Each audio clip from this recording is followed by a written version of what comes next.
Hi guys, and welcome to another episode of JDM Masters Car Reviews. And today we have a very small and diminutive Honda S660. We're going to do a little review about it, so come and join us. Now the S660, as the name implies from the first S, comes from a line of Honda sports cars. Now many of you might think the S comes from the S2000, but no, this is actually the spiritual successor to Honda's first sports car, the S500, all the way back in 1967. Now, this is a K car, and in Japan, K means light, so it's K-E-I, not just K. It's a special category for small or micro cars that have a dimensions, a length of weight, and also the engine capacity for cheaper tax reasons. And in that category, they are not allowed to go above 660 cc's in capacity. You could have a 3-cylinder or 4-cylinder, but also a limit cap of power at 64 PS. So this is Honda's current car that's for sale exclusively only in Japan. And even though the name in spirit, as I said, it's the S, but it's actually a modern version of the Honda Beat, which a lot of you who play Gran Turismo will probably have noticed, this small little tiny mini NSX. So having said that, if you look at the overall dimensions of this S660, it's actually smaller than, for example, a K car that's over there. That's a Mitsubishi EK wagon, which is actually a Nissan version, and Otti. This S660 is actually shorter and narrower and lighter than a full-size K car. So let's have a look at the design. Now the front mask resembles the Honda Beat very much, with its low profile and narrow lights. Of course, this is a more modern style. Looking at this face, you can see the design philosophy in a lot of modern Honda cars, and looks a bit like a micro NSX in some ways, but also because the engine is actually behind the driver, so it's a mid-engine car. Let's go around to the back. And you see the same profile of the narrow lights also comes all the way to the back, and with modern touches like this clear plastic, and you can see they've got little vents, and you can actually see through the grille here, and there's no space obviously behind. And as with a lot of these modern Hondas, you have these kind of almost tacky plastic fake vents here, but they basically have no function, but are very much a more styling exercise to put some difference in color accents. The center exhaust kind of just makes it very much like a tiny supercar, which was the design philosophy of this. On the back here, it's not a full convertible like the Beat, but it's more like a Targa top. And so the engine, as you can see from these little vents, is through here. But what's interesting is you have a very large center window to have more visibility, and also windows down here. So even for a small car like this, visibility at the back is actually quite good. On the side, you've got big wheels for a small car of this size, very clean crease lines on the door, the sharp angles that comes down to a gentle curve and met with another gentle curve that sort of rises to the back. And these intakes here are for the air cleaner going into the mid-mounted engine. On the front, you have some more lines, which takes its cues a lot from the original Beat as well, and all these aerodynamic spoiler indents, vents going into the radiator, but also with the same sort of like a clear over plastic accents around. The profile has a really large window because the car's been in the front. Overhangs can be kept very, very short, but for a car of this size, the cabin space is actually pretty big, and it's really low. I'm 178 centimeters tall, so this is the best point about this K sports car. It's a lot lower than conventional one-box tall type K cars. Now what I'm really liking is how slim and small and aerodynamically shaped the wing mirrors are. The indicators are not on this. This can be changed for maybe different colors and parts. Not be foldable at all. It's kind of like just hard mounted on this, but because the overall width of this car is so small, you don't really need to fold the mirrors parking in Japanese convenience stores at all. Now, something interesting about the S660's original design of the S660. Now, Honda actually opened up an internal competition to engineers for the best design concept for their next generation K compact sports cars. And 22-year-old Ryo Mukomoto beat 400 participants internally to win the post of chief engineer to design this car. So he was given that responsibility at a very young age as a junior engineer. And there was something unique about Honda's philosophy of using unconventional ways. And so they relied on his youth and his creativity and to give that little spark into what a modern sports car should look like. Of course, we had senior engineers to help him, but basically chief engineer of a car means that he manages a lot of the design concepts, which can be shown in its youthful and very also modern but yet sporty design of this S660. So let's talk a little bit about the engine now. So the hood, the hatch is released from the middle, and open it up. Put the hood itself is it's not aluminium or made from any exotic parts, but it's light enough. It's a 3-cylinder 660cc, same engine shared with the Honda N1. In fact, the platform of this car is based on the N1, but reconfigured and redesigned for mid-engine mounting. And it's got a turbocharger, which is very small in size, obviously, because of the power cap limits at 63 horsepower. So this particular car is on loan to us by BR, and as you can see in the drive video later, the response of this is much improved by having a very special part, and this is the intake manifold. Now, the original intake manifold is made of plastic, and interestingly here you can see it's actually a quality part made by Mahler, which is also a supplier for racing pistons. So this OEM part, it's plastic, and BR has redesigned an aluminium intake manifold. Really nice. Put S660 and special. So this is meant to give it a lot more mid-range response and torque, which on a really small light car with only 860 kilograms, you really feel it driving at city speeds. The good thing about mid-engine cars, which are very typical, it has a more rear bias weight distribution of 55% rear, 45% front. This gives more traction to the rear tires, which is very important when you're doing acceleration. Of course, front-wheel drive cars with more weight distribution to the front can help, but a weight distribution on the rear actually helps in cornering response. But on a car that's already so light, having a mid-engine configuration make it really, really nippy, whether you're going shopping down the street in the supermarket or in the toll gate. So of course, a lot of that rear space is occupied by the engine itself. There's absolutely no space in the rear to put your shopping. Where do we put our shopping? Let's have a look at the space in the front.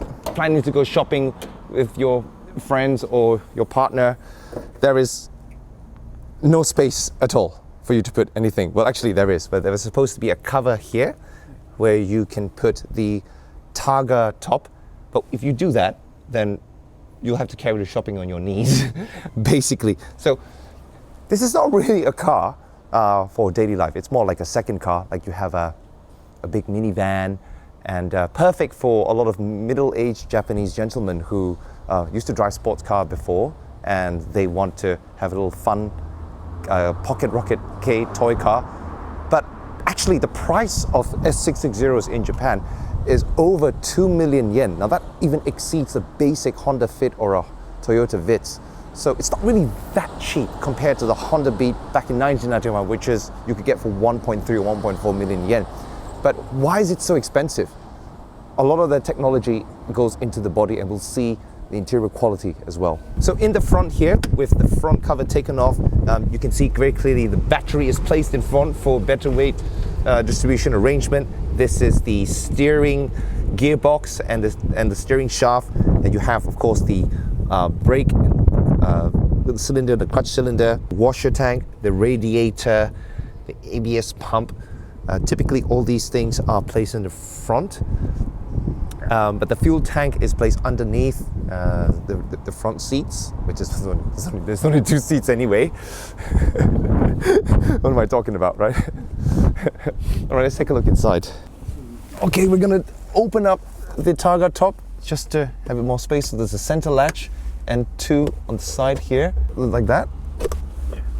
Pull the latch forward and turn the lever, and you get out of the car, and basically you have to fold it into the center like that. I'm not sure if one person can do it, but you're supposed to put it in the front actually. Sort of fits in like that with the tray. So there you go. You've got no space to put any luggage at all. Now, for a car that's in the K car segment, it's really high quality. And look at this design. The cockpit, as I'm sitting here, is kind of driver oriented. You've got a thick leather wrapped steering wheel for the top grade Alpha. And okay, let's switch this on. And this display is stock. It says S660 and startup, and you have a G meter, you have the boost meter here, and even a throttle meter. Let's turn it on.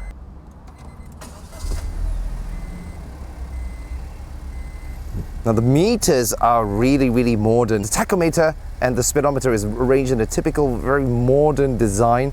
Digital speedometer right in the center with the digital displays on either side with the fuel gauge and the odometer, and this tachometer looks very much like something that's in a much higher price range. Steering wheel has all these buttons for cruise control and also controlling the infotainment system. Cruise control in something of this class is really high spec. Now over here, this is aftermarket boost meter, but behind that is a single aircon vent and very high quality buttons for the air conditioner and a hazard button. All of them really high quality for something of this class. Now the 6-speed manual gear shift looks like something out of an S2000, leather with aluminium and red stitching on the shift boot, red stitching on leather on the handbrake lever. And note that this is actually chrome, so are the door handles. Something in the K car class that this is actually high grade looking, and you have some of this modern looking fake carbon fiber. Maybe that's a little bit cheap looking, but that's really much the style these days. Over here, even though it's hard plastics, but the quality is actually quite high. Scuff plate and the carpets, even the seats themselves in the Alpha have leather with nice classy white stitching. Now the pedals are like in the Honda Type R, aluminium with rubber inserts, and the position and the spacing of the pedals makes heel and toe and braking really natural. The gear shift, even the cable is very well tuned with positive throws, and it's short. And if the driving position feels very much like a Roadster or closer even to an S2000. So sitting in this, the distance between the shifter and the steering wheel, you're sitting very low and your eyes are just looking straight out. Makes it very involving to drive. You've got a small complimentary glove box which can probably put the registration or the instruction books, and that's it. You have a cup holder on this side which is non-foldable, and maybe your partner can put her handbag over here. So practicality wise, not so good. You have a little complimentary optional bag, which maybe this could be a trash bag or something. A little space in here to put your phone. That's about it. But who buys this car for going shopping anyway? This is a car you take it to the track, you can go on the mountain roads and drive and have a lot of fun.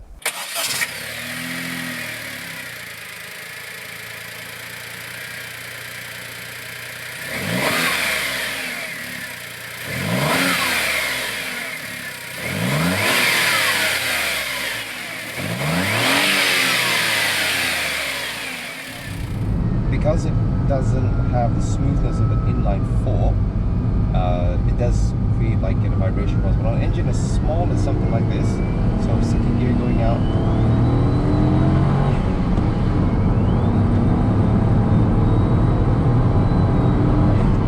that response from the mid-range is very different from the stock car. Basically, I can already feel, and I'm putting, you can see here, on the throttle percentage that I'm putting in, 4th gear, 3000 RPM, I get about 60. Boost goes up immediately to about 1 bar. I would say it's easily 30 to 40% better response than the stock. Of course, it can be improved a lot just by ECU doing an intake charge flow. Oh, nice. And you know, because the car is so lightweight, of course there's 2 people inside, so you know, it does put a bit of a weight burden on it, but still, we can feel it, you know? When we think about it's only like 660 cc, that's great. That's great, yeah. In fact, I would say, okay, let's try it later. From 0 to 60, with a low range, low boost, responsive turbo, it should accelerate as fast, or if not a little bit better than my Civic Type R 1.6 liter NA engine. It should be able to. You got closed gear ratios, and the stock S660 driving position is really sporty. So I got my hand in a high position here. My elbow angle is very close to the Roadster, I would say. Yeah, it is close to. It's very close to it. Less extreme than the S2000, but you know, you're snug tightly in. Your eyesight is at a. It just looks straight ahead on, and steering is responsive. Okay, let's.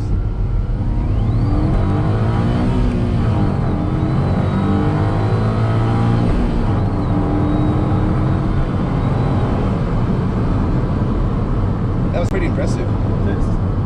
You don't feel that kick, of course. It's a very small turbo, but that's how lightweight cars feel. You know, it gets up to speed without pushing you at the back of the neck. And actually, this is a lot easier to manage and handle when you're going through corners and it's in a short circuit or in the mountains, actually. Whoa, on throttle response is a lot better than the stock. Really liking this a lot. The response would be better if I wasn't sitting in the car. It would just be faster. It would be faster. It would just be faster. Acceleration will increase by 10%. By 10%. Uphill, the response. 0.2 G uphill with 2 people. That's good. Wow. But come on, for a K car, what do you think? The build quality, the build equipment is good, right? Design is perfect. Mid-engine. Yeah. It's not like a front engine normal K car. It's like the Copen. Yeah. Which is not a bad car, but it's just, you know. This is like Baby NSX. Yeah. It is. For with Honda reliability. 1/20th the price. 1/12th the price. Depends on 1/12th the price. Depends on the NSX. The world is really missing out on little pocket rocket goodies like this S660 and obviously a lot of fantastic K cars.